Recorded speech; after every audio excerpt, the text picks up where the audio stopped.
यहाँ चाहिँ हाम्रो 79 साललाई भगाएर 80 साललाई स्वागत गर्ने कार्यक्रम चलिरहेको छ। अब हामीले चाहिँ ढुङ्गामा पोलेको मासु खान आँटिरहेको छ। हाम्रो ढुङ्गाको कराई चाहिँ यो छ, यो हाम्रो कराई मुनि आगो बलिरहेको छ। यता हाम्रो महिला स्टोर टिभी र भेना हुनुहुन्छ। भेना हेलो हेलो के गर्ने का मासु मल्नुको लागि एकदम रेडी भइरहेछ। हाम्रो लामा पहिलाले चाहिँ यस्तो राख्यो ल। अब ओइ त्यो उयो उठ है। अहिले चाहिँ रातिको ठ्याक्कै 12 बजिसकेको छ गाइस। यो चाहिँ यसलाई अहिले ढुङ्गामा चट्ट सेकाउने हाम्रो कार्यक्रम चलिरहेछ नि। यहाँ चटनी छ अनि यहाँ चाहिँ अब चिसो र यहाँ चाहिँ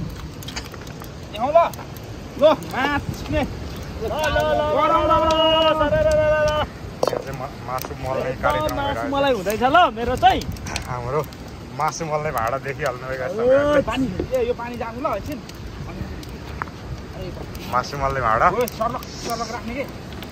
यो हामीले कहाँ कुन देशदेखि झिकाएको हामीले यो चाहिँ हाम्रो के भन्छ कविताको जहिले चाहिँ आज हाक्सा मारेको रहेछ होइन। यो तल भाडा चाहिँ यो त्यो त पुरा अस्ट्रेलियाबाट झिकेको नि यार। अस्ट्रेलियाबाट झिकाएको हाम्रो भाडामा चाहिँ एकदमै सेक्का बनाउने कार्यक्रम चलिरहेको छ ल।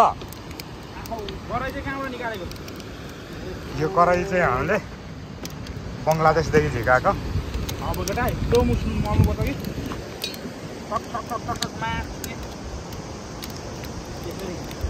एकदम खोलाको वर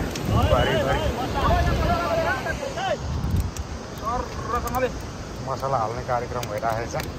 एकदम भरे खाँदा मुखै रसाउने खालको हाल्नु पर्यो चट्ट।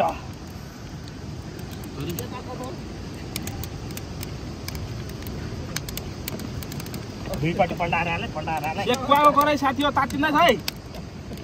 सेकुवाको कराई टन्न तातिँदैछ। त्यो चाहिँ अमेरिकाबाट 1 करोड 45 लाखमा किनेको है। 1 करोड 45 लाखमा ल ठिक छ साथीहरू। 1 करोड 45 लाखको कराई हेर्नु होला। यो मैले चाहिँ पुरा फेरि अघि ल्याएको हेलिकप्टरले यार च्याटर गरेर ल्याएको है। त्यो चाहिँ ओके छ त मैले माने। कस्तो लाग्छ होला लाइक कमेन्ट हाल्नु होला। हेलो हेलो हेलो रोइला अघि राखेको यो अब अनि चिम्चा बनायो। ओइ चिम्चा चिम्चा चिम्चा पनि काका ओ केटा हो उयो बास ल्याउँ न। बासिन्दार हैन विकेश चिम्चा बनाउने बास पर उमा छ है।